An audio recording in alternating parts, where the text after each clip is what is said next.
Hey, welcome back to another episode of All Automotive. I'm your host, Matt Clausen. And today we're talking about the 10 things that us as shop owners would want you to know before you brought your car in. So let's get right to it. Number 10, most of us have a drop-off availability after hours, and we have a drop box. Mine's right next to the walk-in door. It's very convenient. Try to keep envelopes full in there and also something to write on if you don't have a pen in your vehicle. So on this envelope, it's basic stuff: name, address, phone number, what's wrong with your vehicle, what service you're requesting, and then at the bottom, you sign and date it. I know in most states that we have a rule that says that we have to have a signature of authorization to begin work on your car. So anytime we drop off a vehicle, it's very important for us as a shop to help you get your car repaired for what you want it repaired for. So if this information is incomplete, it's difficult for us to move along in our day. If it doesn't require a phone call to you that, hey, we don't know what you want, you put your keys and so forth in an envelope, you put your name, address, phone number on there, you signed it, but you didn't tell us anything about what you want done. The person that may have taken your appointment isn't there that day and may not know exactly. The other person that works for us may not know what you want. So it's important to fill out this envelope completely. Not only your name and address and contact information, because we need to call you to get authorization to move forward with any repair that we would do. It's also important to fill out the information that I want an oil change, I want my check engine light taken care of or looked at, and then sign this envelope down at the bottom and date it. I know in our state, my shop is in Michigan, Michigan requires a signature of authorization prior to any repairs being done to your car. And I know a lot of states are like this as well, so it's important to, again, take the few minutes it takes to do this. It helps us as shop owners get your vehicle started first thing in the next morning. We don't have to give you a call. We've got all your information. We can move forward. We're not worried about making that extra phone call to you to find out what's going on with your car. So, number 10. I think we've covered it. Fill the drop envelope out completely. Don't leave anything to the imagination. Sign that envelope, put your keys in that envelope, and then put it in the certain spot where those keys and so forth go. And all of our drop boxes are locked up, so it's like a mailbox that you would throw your envelope in. And then we have the ability to unlock that box, get that stuff first thing in the morning, and get going on whatever we find with your drop envelope. Coming in at number 9, let's move on to number 9. Plan ahead. Plan ahead. What I mean by that is, so when you need to plan ahead for your repair, calling that shop to find out what their availability is. Now, I'm going to tell you, it's probably a very good idea that you call any shop, whether it's mine or any other shop that you dealt with, whether you're a regular customer of theirs or you've moved to a new area and you've got a new shop and you're going out of town on a trip with your family. Call us a month ahead of time and try to figure out how far out we're scheduling. A lot of times we run into this, and lately it's been very busy. So a lot of us run into the situation where we can't get you in because we're scheduled 2 weeks out and your vacation is next week. So that's what I mean by planning ahead. Plan ahead for any kind of thing that would come up prior to you leaving for your vacation. One of those is making sure that the shop can get you in and get you figured out prior to going on that vacation. That being said, we need to call this shop and ask them, how far out are you? I'm leaving on vacation in another month. Can we get this scheduled in the next week or two so that we can get that oil change done, that safety inspection done before we go to Florida or on a long trip away from our home state? And I like to say, if you're going on more than an hour or two, if your trip is more than 2 hours to get there, then it's a very good idea to have your vehicle inspected to make sure there's nothing that may come up while you're traveling down the road. We've all, unfortunately, sometimes had run into this situation where we get a flat tire on the road or we have a mechanical breakdown. It's not fun. It's not fun, especially when you're 6-7 hours away from home and you need to be towed to a shop where you don't know these people, you don't know what they're doing as far as helping you out, and you don't know who these people are, and it's just a tough situation for everybody involved. So that's why I say plan ahead, call the shop, see how far they're out. So there's no disappointment as far as I've got to get this fixed and I'm going out of town next week, but the shop I love to go to is too busy to get us in. Now, we make some exceptions in this instance at certain times, just depending on how busy we are. But lately we've been very busy and we've been booking 2 to 3 weeks out at any given time within the last year and a half. So again, plan ahead, make sure the shop can get you in for the concerns that you have. And that way the trip that you take, you can have the confidence in knowing that your vehicle is going to make it on that trip and make it back. So coming in at number 8 is when you do bring your car in, let's say you have an issue. Let's just use the check engine light as an example. So your check engine light's on, and fortunately or unfortunately, you take the vehicle to the parts store or someplace to have this code read to find out what the severity of it is. And this is a reality for a lot of people that come to our shop that have an issue with their car, especially the check engine light. So they get told that certain part is bad on their car and they put it on and it still doesn't fix it, and it's still, check engine light is still on. So number 8 is tell us the story behind what's going on with your car. And especially if you're a new customer and you're just coming to this shop and you've had 3 or 4 different repairs for the same problem and they haven't been repaired. And as a shop owner or as any kind of technician would want to know is, what is the story behind all of these new parts I see on this car and why it's here? So it's important to be upfront with this shop to tell them that, yes, I took it to the parts store and had the check engine light scanned, and now we've put these parts on and it's still doing it. So be transparent. Tell us up front what's going on and what parts you've put on. So that makes everything easier for us to get to move forward, because sometimes there's parts that you can put on that are in fact not very good or bad out of the box, and you could be in the same situation. It helps us either eliminate that part or question that part based on where it was purchased from or where it was procured from. Some parts are just inferior, and we would not want to chase our tail or spend unnecessary time diagnosing a part that we don't know that you've replaced because we didn't get the whole story. So again, just be transparent with us and let us know up front what's going on, what's behind the curtain as far as what you've done to the car prior to bringing it to us. You know, because I understand, and a lot of us do, that, you know, cost is an issue at some point for some people, and we can help you alleviate unnecessary diagnosis time if we know that stuff is already done. So it's always frustrating as a shop owner to find out things after the fact that have been replaced when we've unfortunately spent unnecessary time diagnosing something that you could have told us ahead of time. So we're just trying to make things cost effective for everyone in the regards of, you know, the time we spend diagnosing your issue. It's helpful to have all that information. So again, just be transparent up front. Hey, we put these parts on and it's still doing it. We know that we heard great things about you and we want you to help us fix our car so that we can go on vacation. Okay, so that was number 8. Let's go to number 7. So you're bringing your car in for a specific issue that, let's say it stalls or the check engine light's on.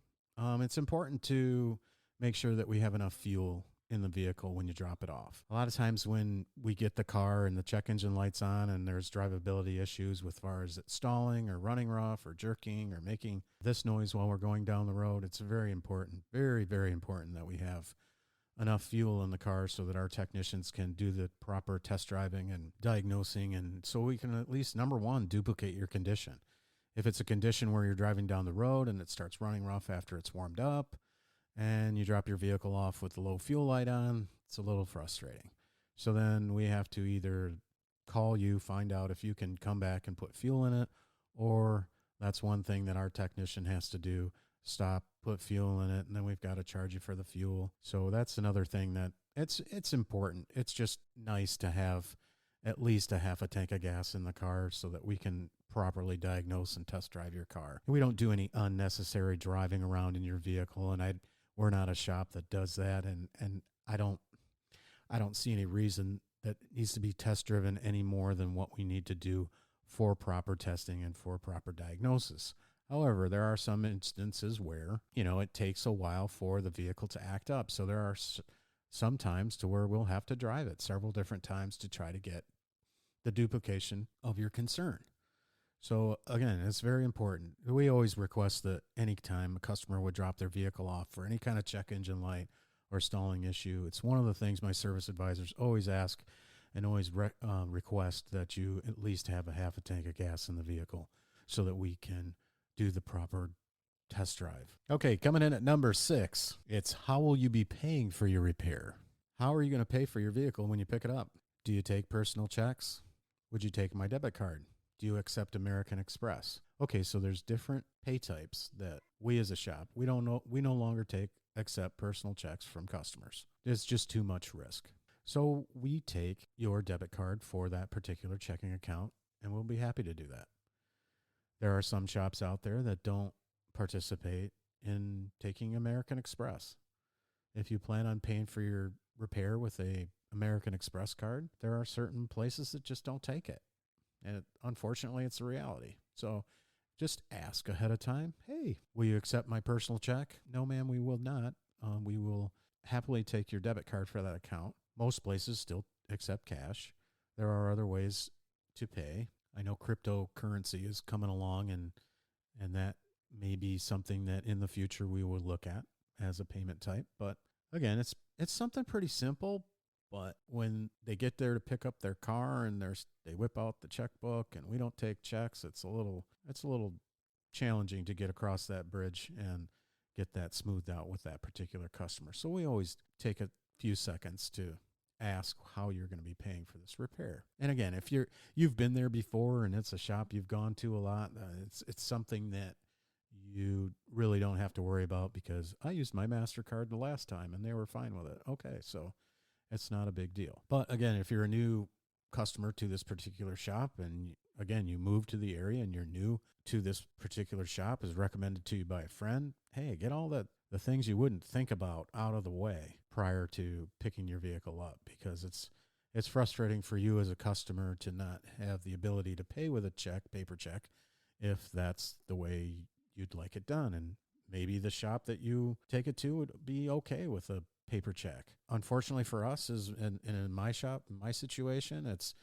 something that we no longer do. All right, so moving right along, coming in at number 5 is don't be afraid to ask us questions about what kind of repairs that we do and do not do. If there's an issue with, let's just say, your driver's window doesn't work and you want to know if we can look at that, ask the question. Yes, we can. We can take the door panel off and we can assess what's going on with your window not working. If it is a situation where it's a dent in the side of the vehicle and we're not a body shop, we're going to tell you that, hey, we don't do that kind of work, but we recommend this place.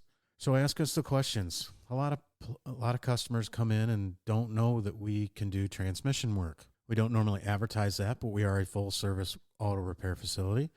So ask us the question. Hey, can you fix this, or can you look at this? My transmission, it doesn't move, or it goes in reverse only. Is that something you guys can do? Normally it's a phone call that we take, and you're a potential customer that has never been to our shop before. Ask those questions. It's pretty simple to ask those questions and find out if it's something that we do or do not do. And there are certain vehicles that we don't look at. There's a German market that we don't look at. We're not equipped to do repairs on BMWs and Audis and Volkswagens and so forth, the German market. So those are repairs that we don't, unfortunately, those repairs we don't do. So don't be afraid to ask us the question about if we can do it or not. Coming in at number 4.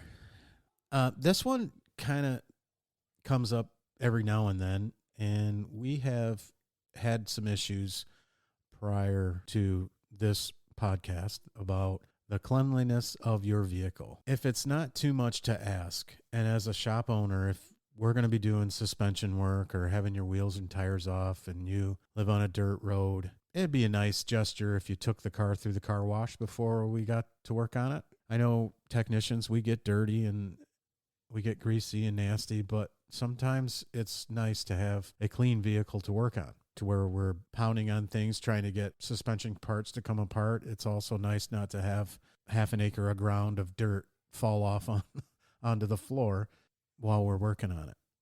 The other thing is coming into the fall season and the winter season, we have sometimes to repair your heating system. And what happens is a lot of times the blower motors are located inside the vehicle on the passenger front floor area. Normally, most of them are in that general area there. So it also would be a nice gesture if you took the time to clean out some of the garbage and so forth that does collect in your vehicle. I know a lot of us have trash cans and trash bags and cubbies that we stick trash on. But unfortunately, in the last couple of months, I've seen a lot of garbage and nasty old pop bottles and cups and so forth on the passenger floor. So as a shop owner and as a former technician, it's nice to be able to work on your heating and cooling system where I'm crawling on the carpet of your floor to turn myself upside down and have my head on your floor. It's also nice to have no debris that I need to move out and take 15 minutes to clean the passenger floor area of your vehicle so that I can work on the heating system of your car. So again, number 4, give us a courtesy car wash. And if you are in fact bringing your car in for a blower motor that doesn't work, or you have heat that works on one side or doesn't work on the other side, just be advised that we are going to have to take your vehicle apart and be inside the interior of the vehicle. So it would be nice to at least get the trash out. I mean, we've got some protective papers and so forth for the floor that we can put down to cover up the dirt from everyone's feet and so forth. But it would be nice just to have some of the larger debris out of that area. Okay, so coming in at number 3 is, what are the shop's qualifications? This is something that we would want you to know if you were coming into our shop, that do we partner with anybody? Or are we part of any kind of nationwide auto repair group as an independent garage? So we are a Auto Value certified service center. And what that does for you as a customer, it gives you a 2-year, 24,000-mile warranty on select parts. And we will tell you that when you pick your vehicle up, if your repair was qualified or not for that 2-year, 24,000 miles. But at my shop, it most generally is. Even if it's not on this list through AutoWares, we do offer a 2-year, 24,000-mile warranty on most of our repairs. You just have to ask us, again, go back to the ask questions. You just have to ask us if this repair and what kind of warranty it has. So our shop qualification is that we're an Auto Value certified service center. And this other thing that it does for you is it provides you with a nationwide group of service centers that you can take your car to in the event of a mechanical breakdown while you're on the road. So say a couple years ago, you had an alternator replaced on your car. It's nothing that we picked up on when we did your inspection prior to you going on vacation. And you get halfway from Michigan to California, and somewhere in Iowa you break down. You call this specific phone number that we give you, and they direct you to a participating shop. They diagnose your issue, and if it is in fact related to the alternator, they will take care of it at no cost. Or if there is a cost, then you just need to get on the phone and give us a call, and we will try and work out those details to where if you can pay for the repair, and then we'll reimburse you when you come back. It also provides you with roadside assistance. And this is important. You don't have roadside assistance on your insurance. So you bring it to us, you automatically get roadside assistance. You just have to have one of our receipts in your glove box that tells the tow truck company that you're participating in this nationwide roadside assistance. So you get a flat on the road and you got to call this number. They'll send the tow truck local to that area. You then pay for the flat repair or the spare installation, and you bring us that paperwork and you submit it, and you get reimbursed. Pretty simple. So roadside assistance is available, and it also helps you with lockout service. You lock your keys in your car at the supermarket, or you have run out of gas and you need a couple gallons of gas to get to the next exit. It's happened to me before. It's not fun, especially waiting for the tow truck to show up with a 2-gallon can of gas and stick it in your truck and away you go. It's never fun, but with the roadside assistance, I did call the number. I told them where we were located at. Again, it's a nationwide number, so you got to have to tell them where you're at. And then they send the local tow truck company out to get you. So shop qualifications are an important thing. And we are also a TechNet shop, so that if the auto value system doesn't work or the Confidence Plus warranty doesn't work while you're at wherever in Iowa, then you can call this other number. So we double cover ourselves because there are some certain areas in America where you might get to, and there isn't a shop that's close enough, unfortunately. But fortunately for you, we do participate in 2 really big nationwide systems so that you can get yourself taken care of in the event of a mechanical breakdown while you're on the road, going on vacation while you're trying to get there. So again, shop qualifications. Just call us up, ask us, hey, are you guys affiliated with anybody, or are you a AAA certified repair facility, or are you a Napa Auto Care facility, or and we proudly will tell you what our affiliation is. We are very happy to tell you that we're an Auto Value Certified Service Center and that you can get these benefits because you are a customer of ours. Coming in at number 2, what are your expectations? So you call and tell us that, let's go back to our check engine light. So you call and tell us, and we've got you scheduled for a check engine light, and you physically come in and drop off your vehicle. And, my service advisors are trained, and I'm trained. We always ask the same questions all the time. And we always ask before you leave is we verify your phone number, and we also will ask what your expectation is. When do you want your vehicle back? When do you expect us to get your vehicle diagnosed by? I know that most people think that when they have an appointment to drop off their vehicle at 9 o'clock, that their appointment is 9 o'clock and that's when it's going to get looked at.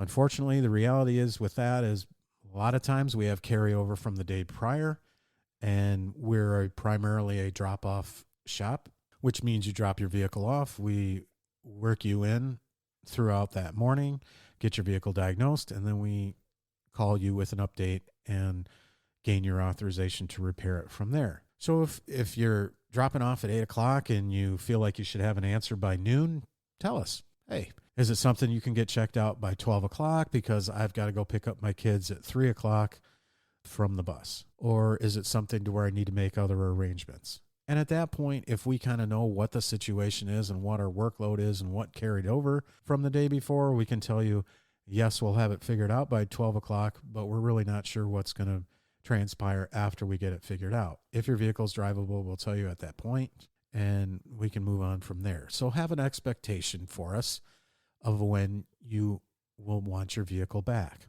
Now, I know lately we've had some supply chain issues, and that's a reality in the world, in the automotive world, and not just us. The supply chain issue is getting to be pretty big deal at this point, and there's a lot of instances where we can't get your vehicle done same day, next day. So now it's next day, day after.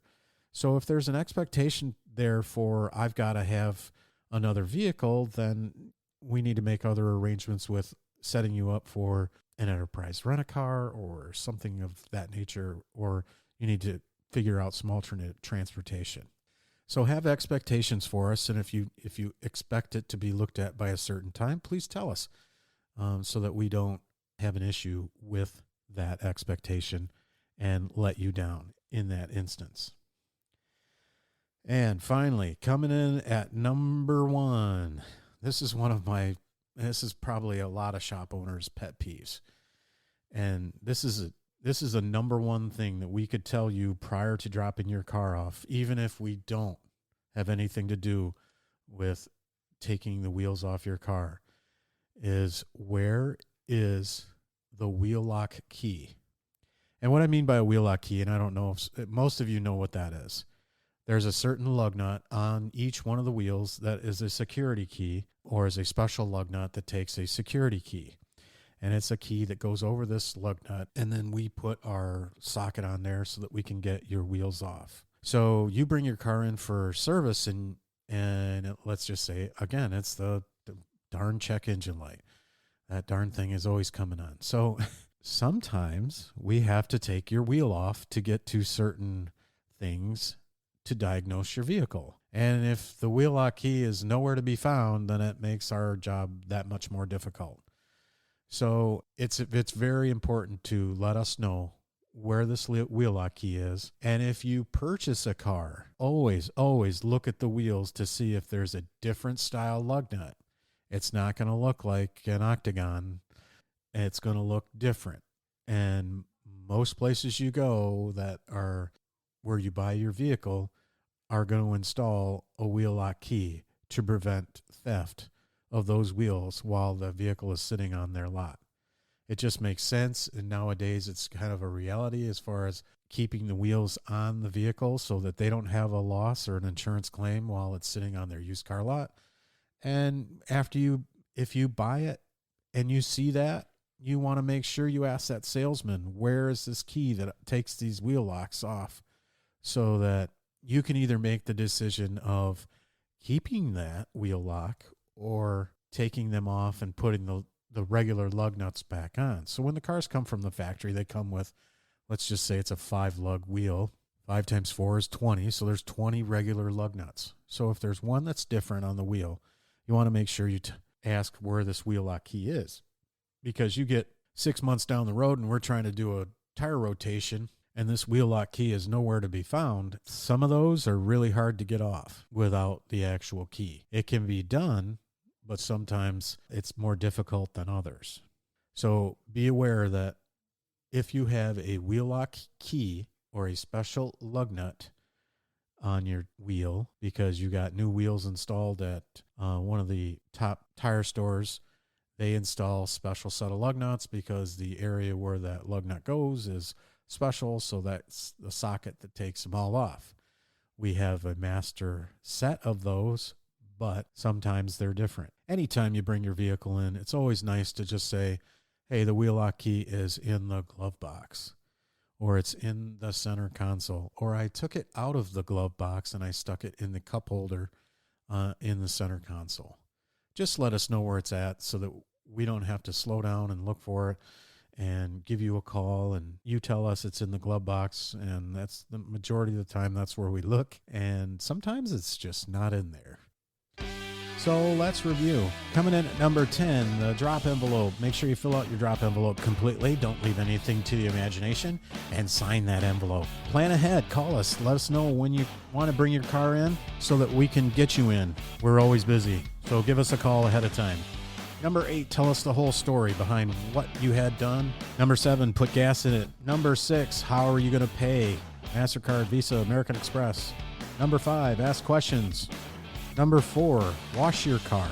Clean the interior. Number 3, shop qualifications. Are we good enough for you? I hope so. Number 2, what are your expectations?